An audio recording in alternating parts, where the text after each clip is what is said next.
What up, though, y'all? This is Ami with the Real Visual Outlet, and as always, beside me, So. And today we have a special guest on the show with us. You got your boy Buddy. Buddy, give us your social media and where you from. I think I got an idea where you from, though. You from 8050 Taylor Road? Yeah. Well, my social media is at That's Buddy, and I'm country, so we spell it DATS_Buddy. And yeah, I'm from Atlanta, Georgia. I'm from Clayton County. That's the south side of Atlanta.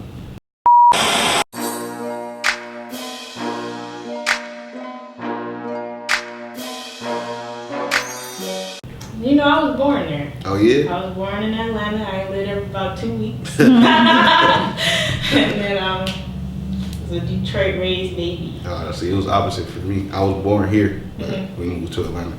Wow. Wow. So why did y'all move to Atlanta? Just regular, divorce stuff. Same here. My parents divorced. Like stick together back in the day. So did you come back here as an adult, or? Yeah, I came back here after I got kicked out of college. My dad always stayed up here, so my mom was like, "Yeah, you should go try that out." Yeah. So have you liked it since you've been here? Or? I've grown. It's grown on me. It's grown on you. The more people I meet, the better it get. Okay. But like just having the family that's been here for a while, that wasn't. I was like, I'm ready to go.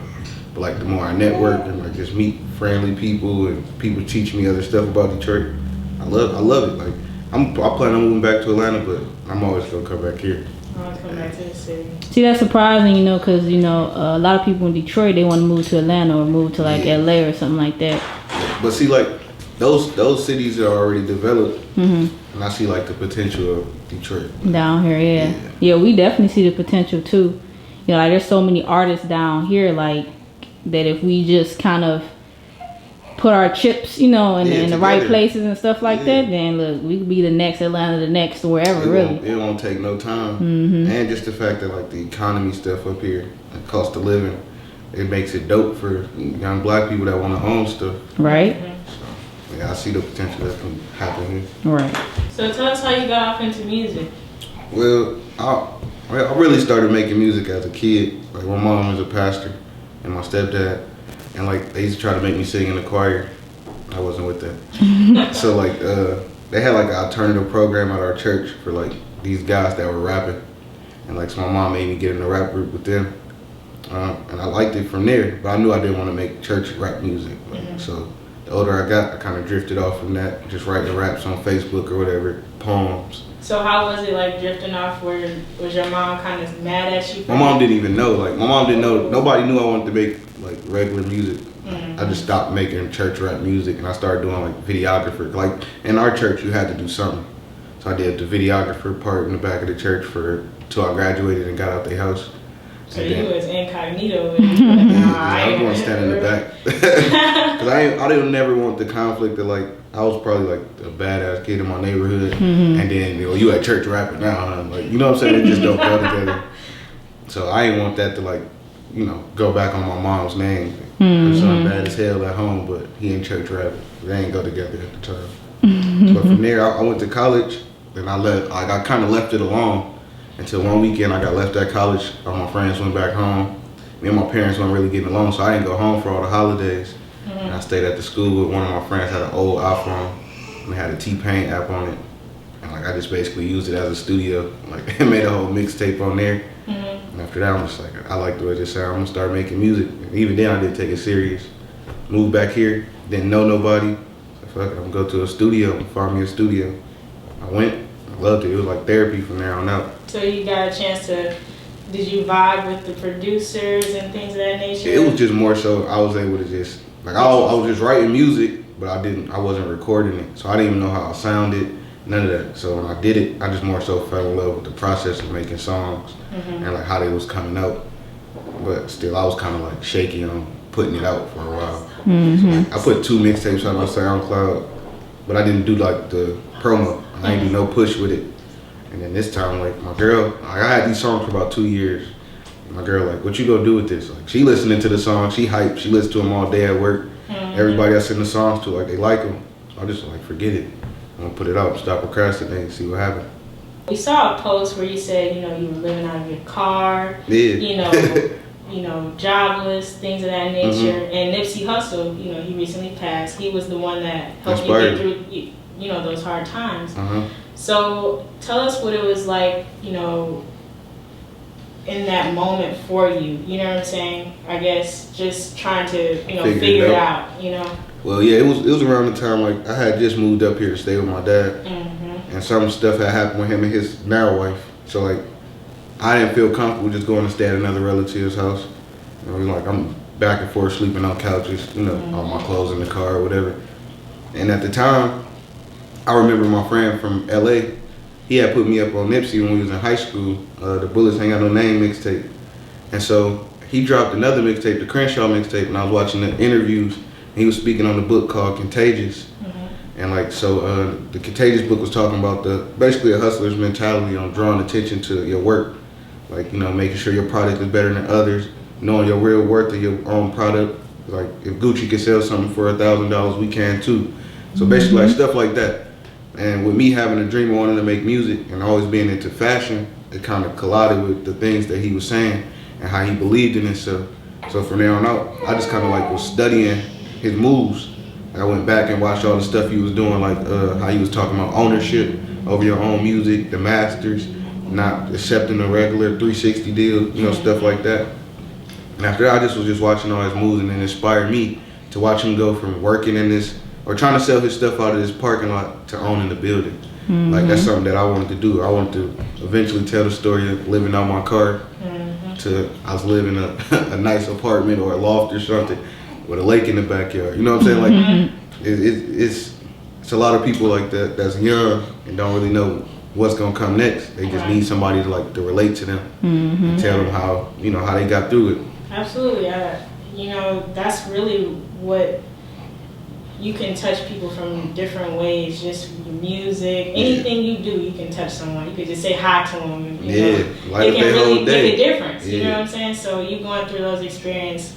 I'm glad that he could have, you know, help pick you up and make you motivated to go on to the next. Yeah, he definitely did that. Is there a particular song that like stood out to you during those moments, or? It's every song. Every song had a different message, but like the ones that definitely stuck out to me was on Mailbox Money. This one, it's his mixtape, and it was I forgot the name of it. Symbol Status or something like that. Another dude named Buddy he does the hook, but like those songs, they stick out to me for the fact that like he just has so much knowledge on there, like, you know what I'm saying. But more so his interviews though. Like, I would listen to the music, but I watch the interviews first, so I could be in the same type of space that he was in, and I try to understand what he was saying, because, you know, it's one thing to hear it in a rap. It's one thing to listen to it on the interview and he breaks it down for you. Like, you know, ownership and commercial buildings that you should try to own, and going back to your block and buying stuff. Because if we don't do it, somebody else gonna do it, and then we out. Absolutely. So, as an artist, what ways do you feel, you know, what ways do you think, you know, you set yourself apart from other artists? So far, I think it's just been my marketing, my promo, my willing to network with other artists, and just people in general that's trying to get their businesses off the ground. Like, I have no problem with networking with other artists. And then as far as musical wise, I just feel like as far as my music, I'm bringing an all around game to the music. Like, you listen to my project, at the beginning you're gonna hear like some soulful singing on the first track. Second track, it goes trap.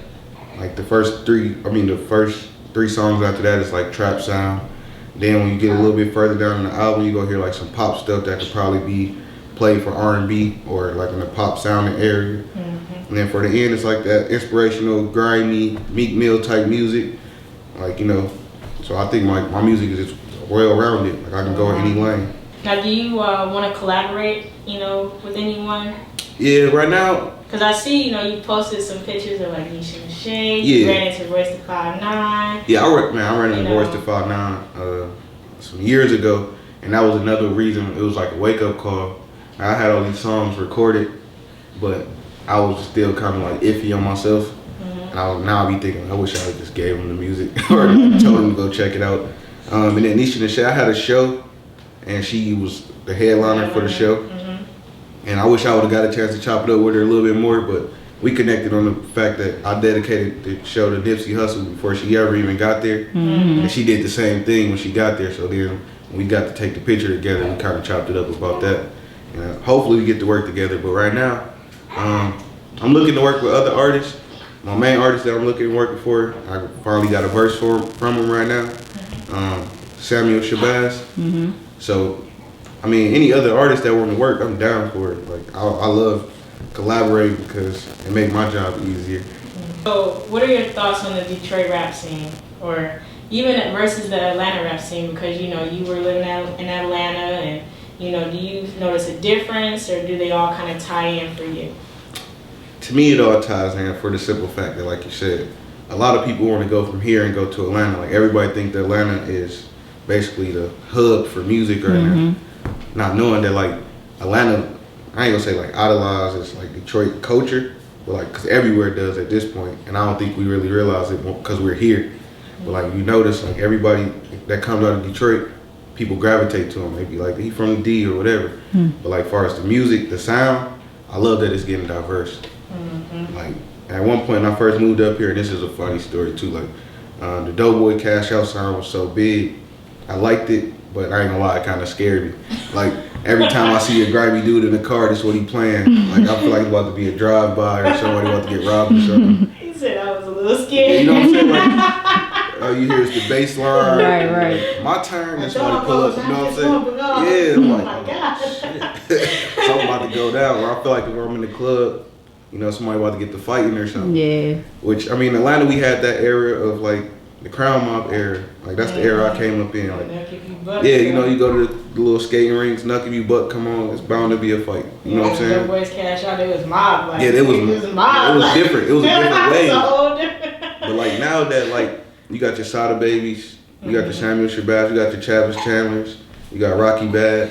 So I think it's like a nice mixture of music that's getting ready to come out the city. I just wish that everybody could come together and work, and we could stop losing good artists. You know what I'm saying? Like, cause that's a bad stigma that Detroit got that Atlanta don't have. Like, you get on, and then the next week you gone. You know what I'm saying? You get killed. True. So we're gonna touch on your latest project, Runt. Cool. So tell us about Runt. Tell us what was the process. Well, all the songs was made at different times, kind of, in my life, or stuff I was going through. And like, when I got the group of songs, the main thing that came out of it was basically like, these all like an underdog story, you know what I'm saying? Like, in all the songs you can kind of hear my hunger, and you can kind of, they all tell stories of, you know, like people counting me out or whatever. And again, nobody really knew this what I wanted to do. So like, when they see me, or you see me and like, I'll just put my music out there, but you haven't met me yet, you got a whole different, like, you got a whole different expectation off the picture. Same thing with like a runt dog. Like, you see the little smallest dog out the bunch, you're like, that dog probably can't do nothing, or, you know what I'm saying? But the more and more you like get into that dog, you're like, I love this dog. Like, this dog's stronger than what I thought he was gonna be, or something like that. I feel like once people turn the CD on, I wasn't expecting this music from this person on the TV, like, or you know, the picture, I wasn't expecting that from him. And then like the last thing that kind of, the title was inspired too by my daughter. She was premature. Now, like I said, I got 2 other sons, so she basically was the runt. But out of all my kids, when she first came out, that's the most aware baby I ever seen in my life. Like, you know, when they come out, they premature, they try to put all these tubes on them. She's snatching it out. They like, oh, I guess she don't need it, but we gotta keep it in. Every time we go see her, she just snatching it out. And actually, like I said, she was aware. Like, she wasn't even supposed to be moving like that. My girl was holding her, and she turned her whole head around to try to see where I was leaving or not. Like, so again, like, she inspired the name for sure. Yeah.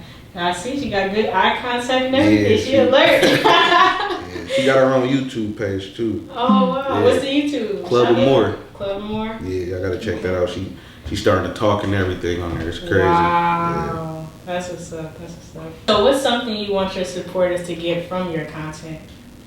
I want them to get like the non-stop working. And when I say that, like, everything ain't gonna come to you overnight. And everything ain't gonna just be a yeah. You know what I'm saying? With putting this project out, I learned that like a lot of people ain't gonna support you when you first start something out, or even when you have ideas. Like, you talk to people about your ideas, you crazy for thinking you can make music, or you getting too old to be making music still, even though we young. You know what I'm saying? A lot of people don't have goals and the desire to do nothing else. But for my music, I want people to be able to follow my story and be like, oh, this is where he started. And then, 3 mixtapes from now, who knows where I'm gonna be at? But it's gonna be like, I remember when he first started, and he was telling us like he wasn't really believing in himself at first, and now we see what that turned into. So I just want to inspire people. Okay. Now, can you tell us about any upcoming projects that you have coming? Yeah, right now I'm about to get back in the booth and work on my next project. Like I said, my first single is almost done. I just got the vocals back from Samuel Shabazz for that. And like I said, just be expecting a lot more music, a lot more shows, a lot more media coverage. Like I'm just jumping in this thing head first now. Like I ain't gonna turn back. There's gonna be more merch to come for sure.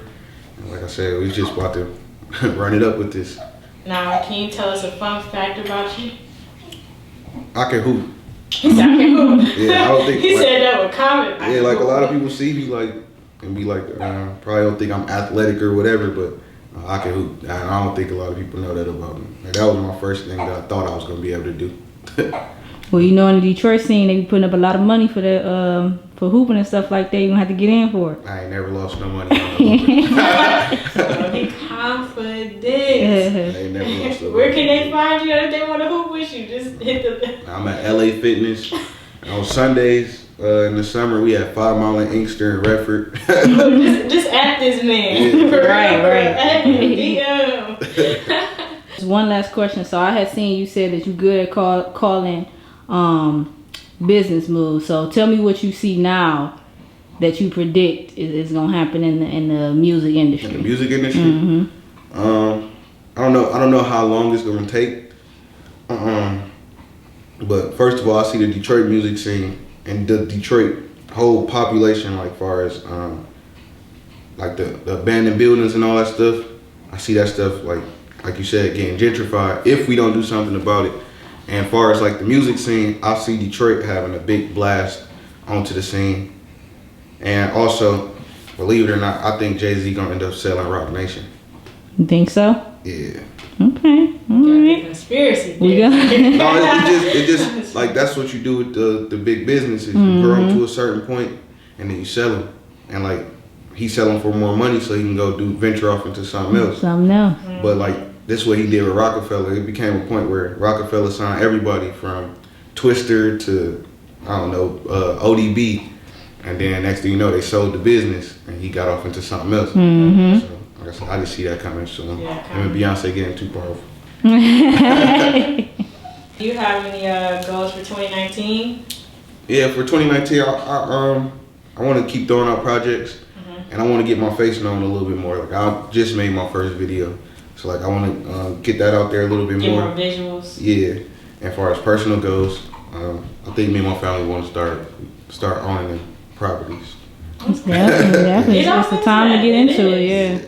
For sure. Yeah, because I definitely want to start educating people that's around our age and stuff about owning properties, but I want to make that part of my brand.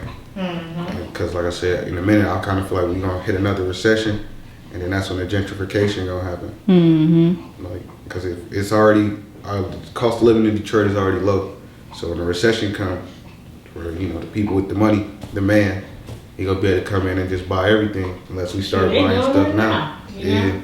They really doing that now. You go down into Midtown, over in the area I used to live on the west side, Linwood and Burlingame area. I ain't never seen no white people over there in my life. But now they sold it up. Boston, Edison district, a lot of white people live over there. Yeah, I just feel like they're gonna start downtown. Yeah. But they're gonna run out of space down here. So it's gonna spill over into the city. And if you notice, the goal for our people right now is to move to the outskirts. Because we feel like it's safe. We ain't got to pay the Detroit tax. Right, so people moving like downriver and like places like that. And like I say give it to the next year, and it's gonna be so dirt cheap that they're gonna be snatching up blocks at a time, and it's gonna be hard for us to get it back like that. You know what I'm saying? Yeah, I agree. We'll see what's to come. But oh yeah, we gonna definitely see what's gonna come because I'm getting ready to play Monopoly. Yep, you gotta put your whole hand in there. Yeah, we gonna have to. Hands. Yeah, we gonna have to. Okay. So, you have any shout outs that you would like to give? I'd like to shout out my nephew and my little brother first. They gonna be in my first video.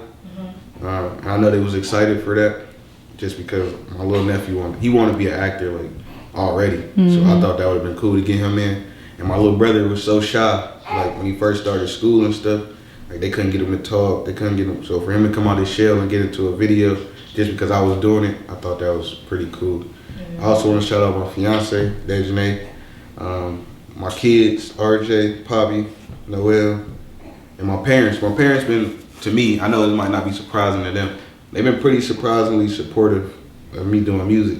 Just for the simple fact, like, my family always count me as the nonchalant one. I don't care about too much or whatever. So for me to start telling them, like, I'm about to start doing music, and they see that I'm serious with it, they starting to get passionate about it. They starting to be on me like, so when the next tape gonna come out? Or when you gonna start making some more clothes or more merch? And like that right there been inspired me, because like I said, my mom's a pastor. She don't listen to no rap music.